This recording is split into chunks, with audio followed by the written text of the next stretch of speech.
What's your preference? Mask on, mask off? You can have your mask off. Oh, okay. That is preferable. Yeah, because I feel like I'm. Okay. First off, I want to make sure we start off conversational because we're both busy and you tired. I'm tired. It's like I've made it coffee. That's what expensive. This is the second race that I'm aware of that you actually started running for. You last ran for mayor. Yes. And you came in fourth. Is that all right? Yeah, I came in last. Well, you may come in last, but you got more than 5,000 votes. Correct. So, to my mind, that's pretty significant. Yes, it is. Why did you run? I was a former union president of AFSCME Local 809, and one of the things that was a constant issue with the city was a lack of staffing, and it was always having to do with budgetary.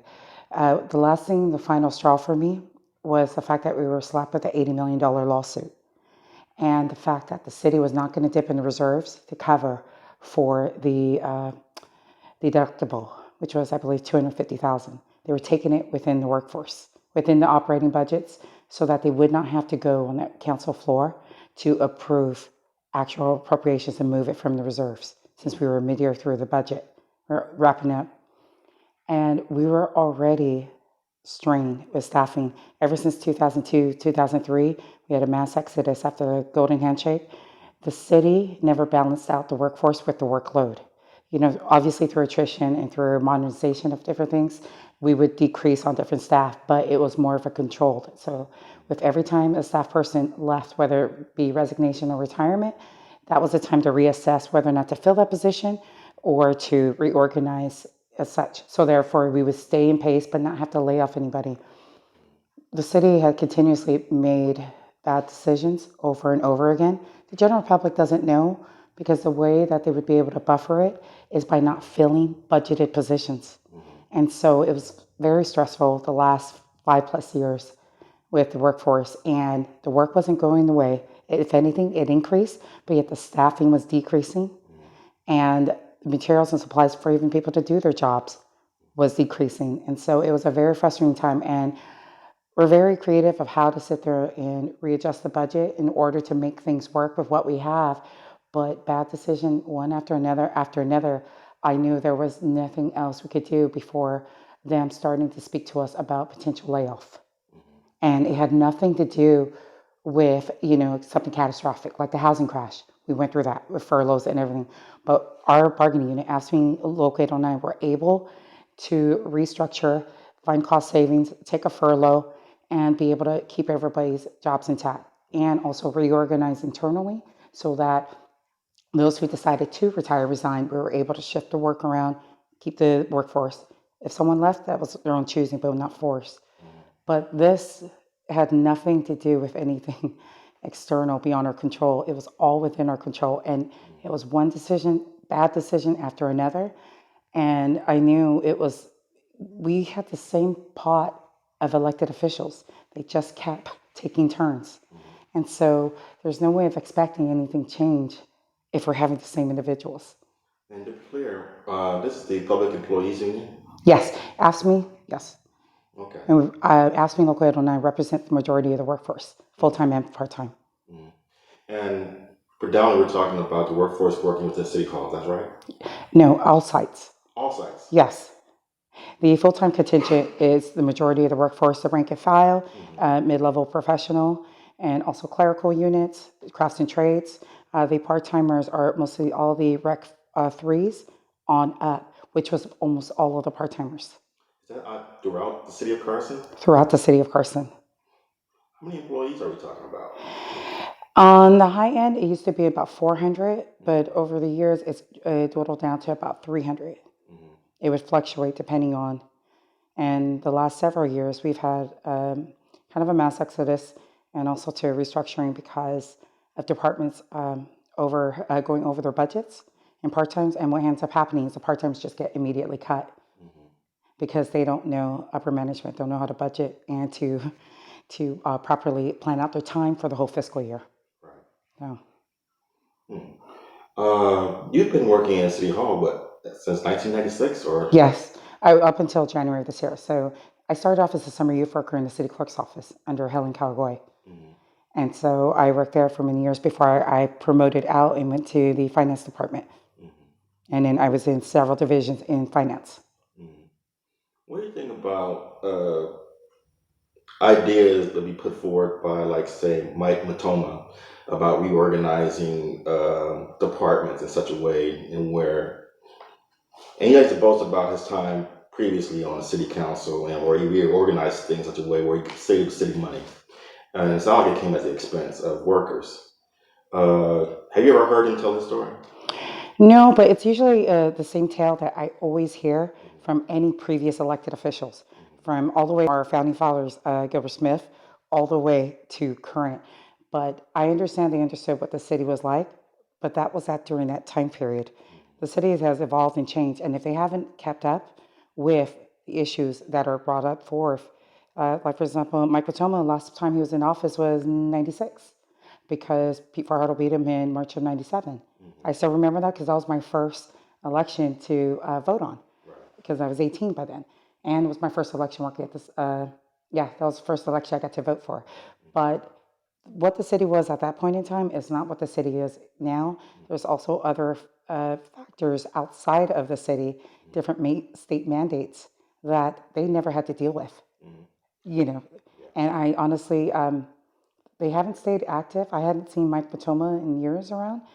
And so I don't know to what extent, what level he understands. And part of the problem with the people's plans externally of reorganization is this city, under the guise of the last two city managers, four city managers, did basically half-ass reorganizations, but never fully executed them and didn't even think them out. And so because those reorganizations were partially done, and not thought out first before acting on it, it's the problems we have now. And it started with City Manager Dave Vicks when he was there. He did such a big overhaul on certain big departments, and they didn't realize, because they didn't listen to everybody, that this wasn't going to work out. And left it as is. And so with every new management that came on, they did not attack it because they were more focused on doing the reorganization requests that our different elected officials wanted, even though it didn't help the greater good of our organization as a whole. And so this is why we're in the mess we're in. And also the shoddy record keeping, the financial time with the budget positions, which would make it hard. And this was under the guise of mass overhaul, October, a few years back, I think 2018, under the former director of Public Works, Maria Slaughter. There was a lot of changes that weren't properly documented. And from that point forward, it made it worse. So, I even challenge you to look at the current budget. There is no itemized list of budgeted positions in comparison to, say, previous directors, finance directors. And this was a bone contention I had with the city as well. From a former union standpoint, in order for me to fight for the workers and make sure there's a balance between the workload and the workforce, I have to see what the budget was. There was no itemized budget. And so, lack of transparency there. I even spoke at the council meeting about that, even when they were trying to shift around $6 million that the city had messed up on. That was October 2019. And so these people who, yes, granted, they were in our officials in previous time, but during those times, things were more structured, even from the financial standpoint. The city as it is today is a shell of its former self. And so, yes, and you follow the money. And you look at the details. And part of the problem as well is city transitioning into electronic. We're a little late to the game in comparison to others, but there's supposed to be checks and balances in place that mimic that of paper, just making it more streamlined. But I give it another budget year cycle or two, because this is going on 1, 2, 3, where the city may or may not have some issues with documentation and maybe not getting their CAFR reports. Are you familiar with the CAFR? No, I'm not. So all public entities, in the beginning of the budget cycle, you have your proposed budget. Your proposed budget gets approved. City of Carson is on an annual 1 year. Your proposed budget, that's your starting point. Then you have your mid-year budget changes where you shift around money if need be to be able to carry through to the end of the fiscal year, 1 year cycle. Once the budget year has completed, then you have the CAFR, the comprehensive annual report, where the auditors will come back and reevaluate everything that has happened. And in order for the city to sign off, all public entities must have their CAFA reports in order to get your federal and state funding. Like Compton hasn't had theirs in years. So once that is finished, that's where you reevaluate how they're going. That's why for the city to say, oh, we operate on our in the black, I go, no, you don't. You have constant budgetary changes throughout the year. Some of them in the formal capacity on a council public floor where you can find a resolution. A lot of them are not. They're done via journal entries. And so I tell people, you don't look at the final report. You need to look at the reports that were generated throughout the time. And you'll see there's journal entries. That's how the city operates, moving money around constantly. It's only should be utilized for, say, receipts. I go in, pay, and they're going to book it and charge it. No. If the city were to do and hire a proper forensic auditor to come back and evaluate, you'll see that there are things that are not up to industry standards, especially the last, 3 years, since 2019. Right. So. And just to be clear, you're running for city council, is that right? No, I'm running for city clerk. Okay. So city clerk, the vacancy from Donisha Gaz, Aldana. That was my old office. That's where I started at the city. Okay. And I'm imagining you went there because you believe you can do a better job in providing transparency that's lacking right now. Yes, it is severely lacking. The election official, the chief deputy city clerk that was appointed, I never met him up until before I went and pulled my papers. I pulled my papers the day before the last day. I didn't decide to run earlier because I personally, after being separated from the city, was going through a bit and trying to figure out what did I want to do with my life. First time in 25 years, like I legitimately had the freedom to choose, and it was very self-discovery this year for me, but I knew I needed to go through that in order to be able to move forward. And so when I did, I decided the last minute to do it, but it bothered me so from the moment I pulled papers and in my interaction with the appointed election official, he was appointed by the mayor and council, that he was not qualified. I found various violations when I filed my paperwork and during the public review period. Are you familiar with the public review period? Explain it to me. So when the nomination period opens, it's X amount of days prior to election day. You have the nomination period where you can pull papers and file papers. Once that nomination period closes, there is a 10-day public review period. This is where they have all the all the documents that were filed by the candidates, where we are allowed to come in and view them and purchase copies of them as well, which I did, except for one document they would not give me, nomination papers. But during that time, you can dispute and file challenges with the election official. I found, I lost track how many itemized discrepancies that the election official violated the election law, including improper nomination paperwork. Basically, different things I challenged.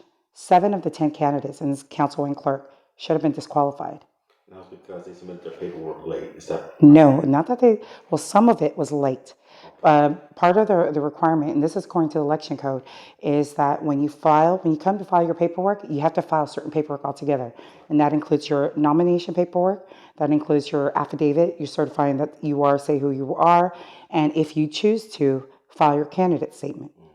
It's not mandatory, but if you do opt to do that, you have to file that in addition to, I believe, for Form 700. And the rest of the forms are not mandated, but like, for example, you agreeing to not do your signs a certain place, stuff like that, and code of ethics kind of things. Not mandated, but you could turn that in.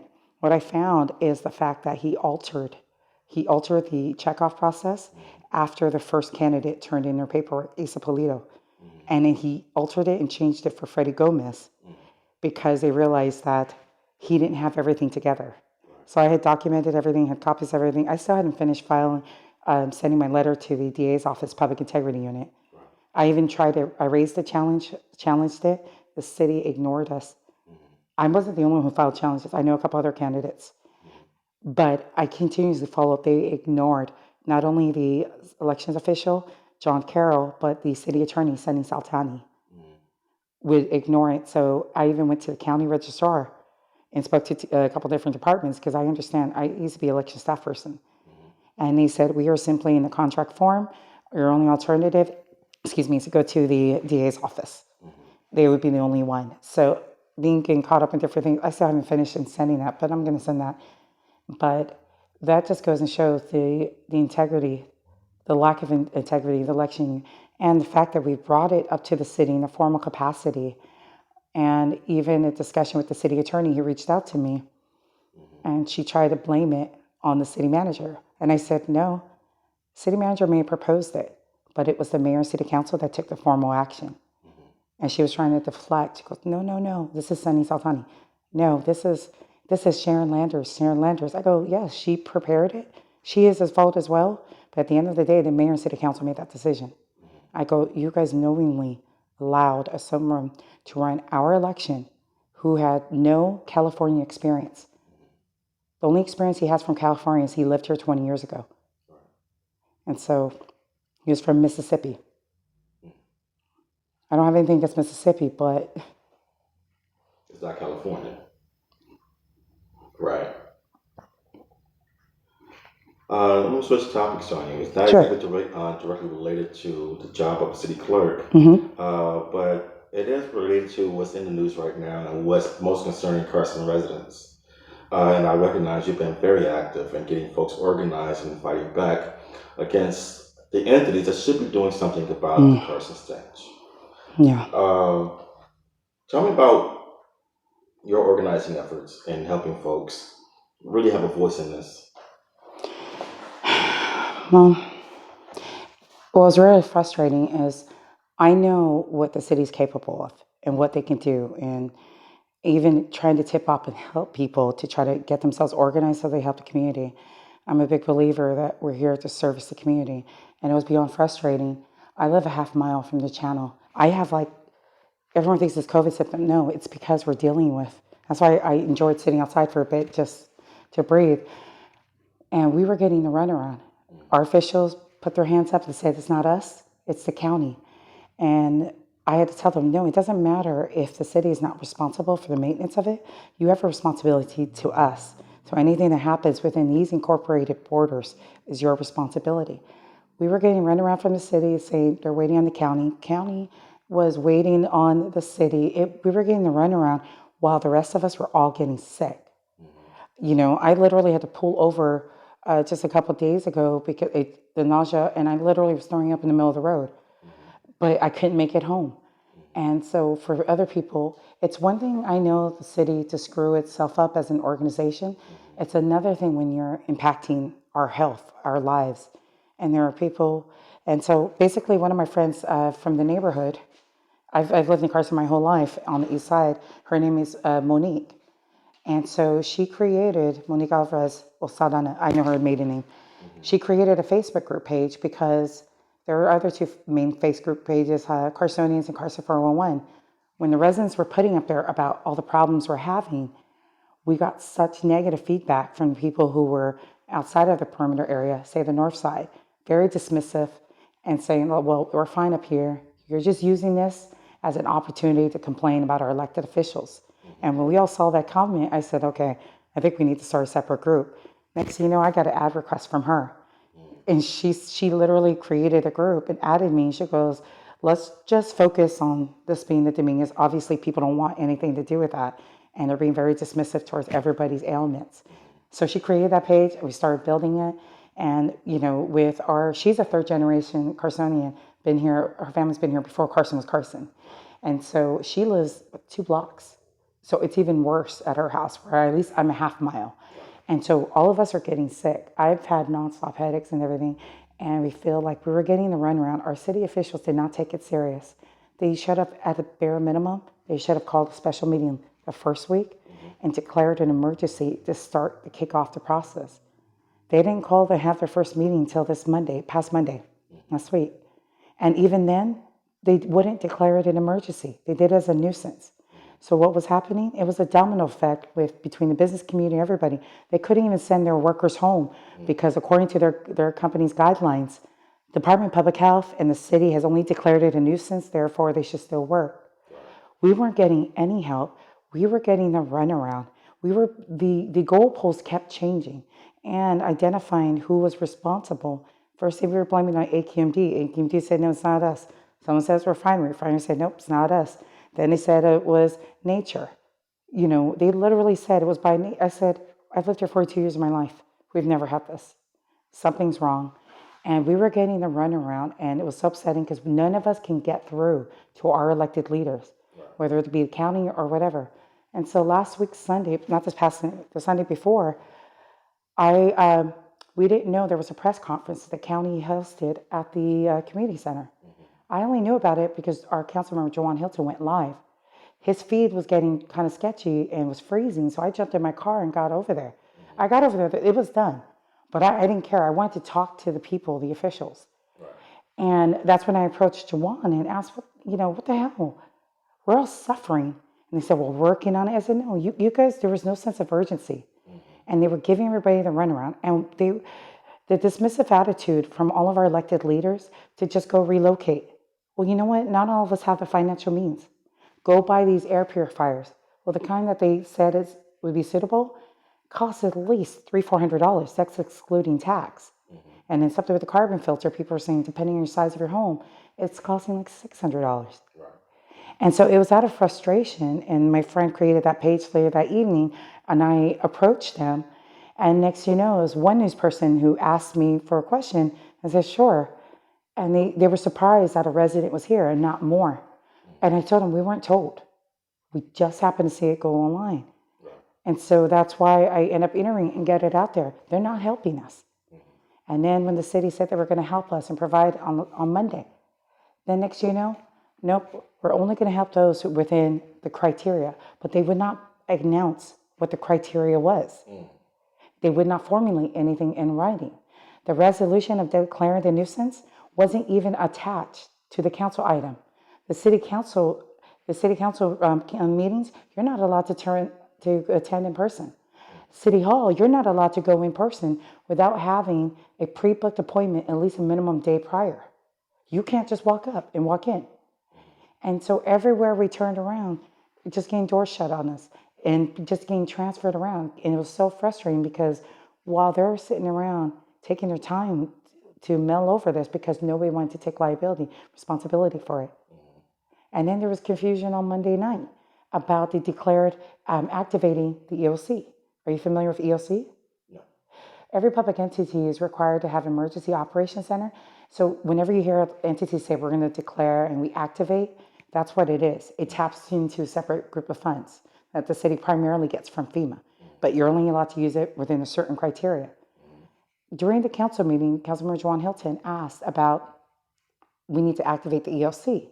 City Manager Sharon Landers said during the meeting, it's already been activated for this. It was already active for COVID, but we've already activated it for the Dominguez Channel. Then fast forward to Thursday's special council meeting, they casually mentioned that the EOC was activated on Tuesday. So the city manager outright lied. I said, she outright lied, and yet you still have her here and she's not fired. If she's lied about this one big issue, what other things have they lied about? It's the same thing I challenged the city last year when I was still on the city, was that they falsified and delayed activating the EOC, but then backdated it because they were using the monies. And I know that because I worked in purchasing, and they removed me immediately and deemed me non-essential. When did they remove you? It was April 7th. And so I was in kind of like the first wave. The week prior was the first group of employees. I had, my union had filed unfair labor charge with PERB, a public labor board for all of us public sector employees, because I had the longest seniority in class and overall tenure in that whole division. You could add all of them and I still had more. And so they were discriminating because of my union activity. And also too, I outed the city about the unemployment scheme they were trying to pull. I worked 14 years in payroll and they thought it was free money. City attorney, the mayor, the HR director. I said, it's not free money. We as a public entity are not mandated to prepay it. What it is we verify the claims and we're billed quarterly. I know that because I used to have to do the verifications. And instead of just finding out for themselves, they moved ahead with this little scheme of force everybody that they can onto unemployment so that they don't have to pay. But not realizing till much later, it had nothing to do with COVID. It was a blessing in disguise. I found out that the city was trying to secure additional funding to bail them out for the 157-acre project. Yes. And I found that out through staff reports through the oversight board, the county oversight board. Are you familiar with the oversight board? There are many boards, no. No. So are you familiar with redevelopment agency that was dissolved under Gray Davis? Yes. Okay, so part of when the redevelopment agencies were dissolved, it went into successor agencies. So any existing contracts, whatever, fell into successor agencies. Well, after the successor agency, that time period had closed out, there were still outstanding projects across the state. So what the state did was put the burden on the counties to oversee the finalization of that. So what the county of LA did was they created the oversight board, and it mimicked the oversight board. It was made up of a certain group of board, certain different positions, but it was by the districts. So it was in line with our districts. So unbeknownst to me, I did not know that during this whole COVID shutdown, the city was trying to get the oversight board to approve at least $57 million to bail them out of the remediation of the 157-acre project because they mismanaged the money and ran out of it. And I didn't know about that until I happened to post on Facebook during the shutdown. I said, at a bare minimum, we should be budgeted, staffing-wise, through June. Give the city an opportunity to regroup and city council, make a determination what programs do you want to keep, and then from there, we'll dictate the staffing. City never would come up with anything publicly tangible for me as a bargaining unit to sit there and negotiate and work, and who could we repurpose into other focus. And the reason being was part of the staff report to the oversight board that went in April was oversight board asked the city, what alternative means did you try to secure funding? Because Carson is not a city that's hurting. The reason why they couldn't tap into the general funds of the city was because the 157 acre was actually owned by a separate entity, the Reclamation Authority. So you cannot commingle City of Carson funds with that. And they tried to look at the reserves. The reserve balance that the city is not allowed to touch is based on the operating budget. There's a certain percentage, I don't know what the latest, if it's 20%, that they cannot touch. It's supposed to be set in reserve, but they would have access to the rest. Well, if you reduce the operating budget because all of the staffing would be immediately off, they can redo the budget, do a mid-year budget review, update, and reduce the amount in the reserves, therefore freeing up money for them. But they couldn't, once again, because legally, you can't touch the money. You can't transfer it. They tried to take out bonds. They could not take out on a bond because it was not a pre-existing contract, a project. They even tried creating a new authority. I forgot something enhancement financial. It started in the year prior, but it mandated the law. It was a very skim written staff report. And I said, something like this means they're trying to use it. It mandated you have to have a public hearing within 6 months, which is in June. And so when the city said they were going to stay shut, I go, I bet you they're going to stay shut till after June. But then they ended up reporting in the staff report to the county, they could not use that new entity they were trying to create because it didn't fall within the criteria that the state allows for.